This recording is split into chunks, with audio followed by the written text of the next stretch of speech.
There's a moment, so small, so quiet, that most people completely miss it.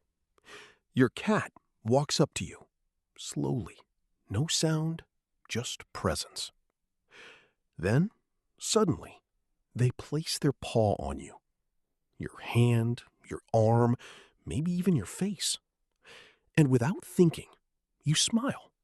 You assume the same thing everyone assumes. That's love. But what if I told you that's not the full story?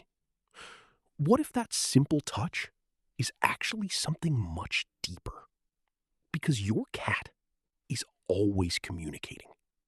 Not with words, not with sounds, but with actions so subtle, you've been overlooking them your entire life. And that little paw on you, that's not random. That's intentional. Cats don't do things without a reason. Every movement, every look, every touch means something. When your cat places their paw on you, they're not just being cute. They're interrupting your world. Think about it. You're on your phone, watching TV, lost in your thoughts, and then suddenly, that paw appears. It's gentle, but firm. Almost like they're saying, "Hey, I'm right here."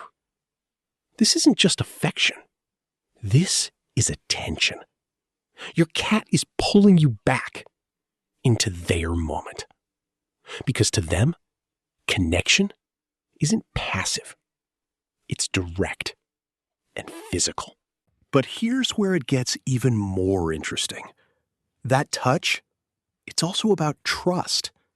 Cats don't expose themselves easily. They're cautious, observant, always aware. So when your cat reaches out and touches you, they're doing something vulnerable. They're closing distance. They're choosing contact. And in the animal world, that means everything. It means you're safe. It means you matter. But it also means something else. They expect something in return. Not necessarily food, not necessarily petting, but acknowledgement, presence, a response. Because in your cat's mind, you're part of their world. Not just someone who feeds them, but someone who participates in their life. Now here's the part most people miss. Sometimes that paw isn't about affection at all. It's about interruption. Your cat might be telling you you've been distant, too distracted, too unavailable, too disconnected. And instead of meowing, instead of making noise, they choose something quieter, more direct.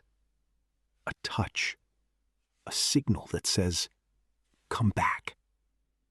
Because cats don't beg for attention the way dogs do. They don't chase. They don't demand. They test. They reach. And then they watch to see if you respond or if you ignore it again. So the next time your cat puts their paw on you, don't just smile and move on. Look at them. Really look. Because in that moment, your cat is speaking to you without a single sound. They're asking for something simple but powerful. Connection, presence, awareness. And maybe, just maybe, they've been asking for it for a long time. You just didn't realize it until now.